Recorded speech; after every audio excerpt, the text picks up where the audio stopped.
Building wealth is one amazing ride. But if you want to get into investing and you don't have any money, you have to answer the question, how can I start building wealth from nothing?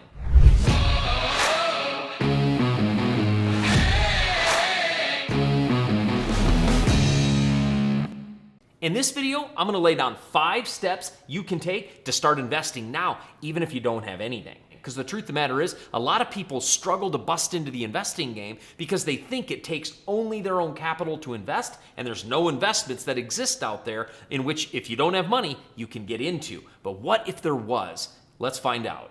The first step is to learn what wealth chases. One of the things that keeps people from really growing wealth is they don't understand how money works, and they don't understand what wealth actually is attracted to, meaning what types of investments, what types of people, what types of habits. But understanding what wealth chases will give you the opportunity to be in front of what wealth is chasing. First, understand wealth doesn't chase hard work. It chases strategies. That was hard for me to understand. My dad is one of the hardest working people in the world. But wealth didn't chase him because of his 9-to-5. It chased him because of what he did with his money that he made. And here's the thing, wealth does not reward hard work. Wages reward hard work, but wealth does not. You can have a guy that's working on a railroad or working construction or building houses or carrying around ladders. You can do that all day long and the body's broken, you're feeling sore, you're working hard. Doesn't mean you're gonna build wealth doing that, because wealth doesn't care how hard you work. It cares the strategies you use. Wealth chases well-placed investments. That is the number one thing you need to understand when chasing wealth. You have to understand wealth is going to chase where your money sits. Wealth chases money, and money is sitting in certain places. So wealth goes after those places, and if your money's sitting there, guess what you get? You get to start building wealth. So our goal is to place our money in places that historically wealth has chased after. And there's 2 places historically wealth has gone after over and over again, and it's real estate and business. And if you place your money in either real estate or businesses, you're going to build wealth as long as it's real estate in good areas and it's a good asset class, and it's businesses that are in industries that are growing. As long as you're investing in those things, wealth will chase you every single time. But making the mistake that wealth chases hard work, here's what that does. It places you on a treadmill or a hamster wheel. The harder you run, the harder you have to run so you don't fall over. It makes no difference how hard you work if how wealthy you are. Some of the most wealthiest people I know hardly work at all because they've invested their money in places and they have teams that manage it, and they get to experience the freedom of that wealth. So make sure you understand, wealth does not equal hard work. Wealth equals well-placed strategy and money placed in either real estate or business. Step number 2, you can build wealth with other people's money. Because if you don't have any money in your bank account and no money to invest, that doesn't mean you're out of the investment game. You can leverage OPM or other people's money, investing their money, and you can make money from that money. This is yet another example of where wealth doesn't chase hard work. It takes a lot of work to make a lot of money from a job. And if you have to work hard to make that money from a job, then it's going to take you a long time and a lot of hours. But if you can leverage somebody else's money, that's a strategy. You're leveraging somebody else's work. You're leveraging somebody else's time, and you can invest that into either real estate or a business. You can leverage somebody else's time, work, and effort and not use your own. Yet again, wealth is chasing strategy. You can invest other people's money and make money on their investment. This is essentially what a stockbroker or a syndicator does. Stockbroker is moving your money around the stock market, and when things start to go down, they move it over and they move it over here, so some things are starting to go up. So they're trying to move your money around the stocks, so your money is always on a trend that's moving to the northeast. That's what a stockbroker does, and they take a percentage of the money they make you. A syndicator, which is what my business does, is we buy real estate with other people's money. So we raise money from capital people, they invest in the real estate deals we buy, and I leverage their money to buy real estate. I own real estate all over the country in which I don't have any money in because I leverage other people's money to generate wealth. So if you don't have any money, don't worry, you don't need it. You can leverage other people's money invested in real estate or business, and you can earn capital off of their money. Step number 3 is to get a stable income. I know this might sound very basic, but it's really hard to think about investing or using other people's money or the strategies we're talking about if you're really worried about paying your bills. Get a stable income so you can make sure all your bills are covered, and then we can start thinking about these strategies. If you're not making enough money to pay your bills and you're going into debt further every single day, really hard for your brain to break out of that and dream about investing. So let's get a stable income. Even if we have to work 1 or 2 jobs, let's start down that road so that we can get the bills taken care of so we can start dreaming and working towards our goal.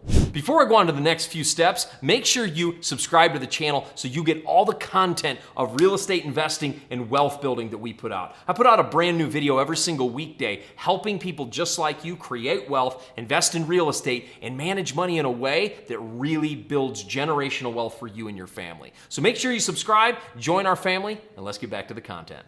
Step 4 is to discipline your spending. So after you've gotten a stable income, make sure you discipline your spending so money isn't just leaking out of your budget on things that don't really bring value. There's 2 real reasons to discipline your spending. Number 1, that way you have more money to invest. And number 2, investment-minded people don't waste money. It's why I hate going to the casino, and quite frankly, I've never been to the casino. And here's why. Because I work too hard for it, and I am not going to just go and throw my money away and waste my money. In fact, you won't see very many wealthy people standing in line to buy lottery tickets. It just doesn't happen because they value their money and they know the odds are much better of them going and finding capital investing in a real estate or something like that instead of just hitting it on the lottery. We don't waste money. Investment-minded people don't waste money. For you, discipline that spending so you have more to invest. And you want to tell your brain, money's valuable. We value it enough to not waste it on things that don't bring value.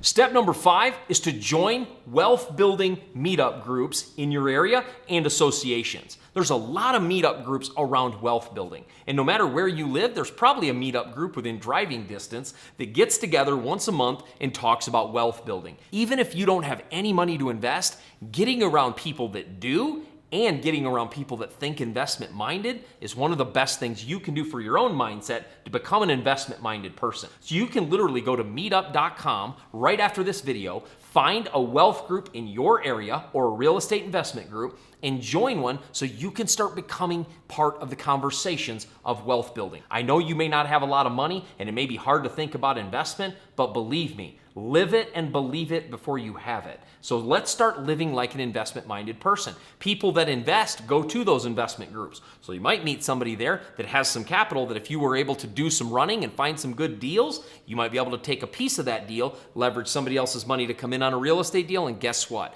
You're starting to build your own wealth with somebody else's money. By placing yourself in the path of progress and in the path of what wealth chases, you're going to find yourself in much more opportunities to actually build wealth. And joining meetup groups about real estate and wealth building is a great way to do that. Another group you can join is what we call a RIA, or a Real Estate Investment Association.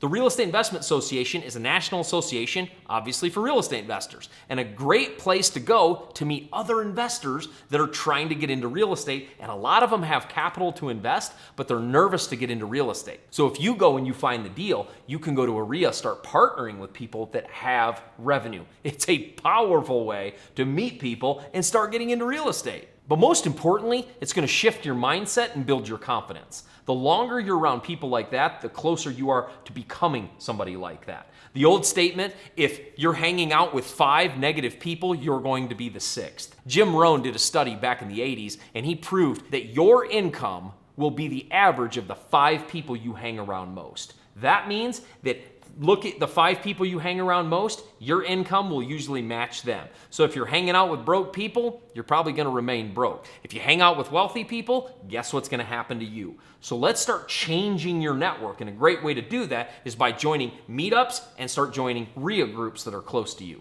But let me say maybe the most important thing I've said in this entire video. You can do this. Your past does not determine your future. I'm speaking straight to you.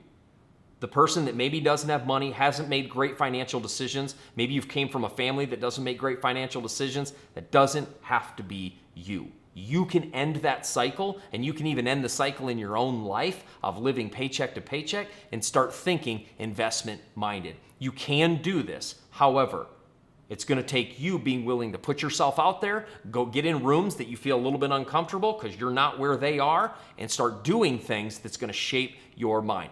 I believe in you, but you've got to believe you can do this too, or you'll never make it happen. Let's take action right after this video and make sure that you can get into a group that will change the mindset that you actually have.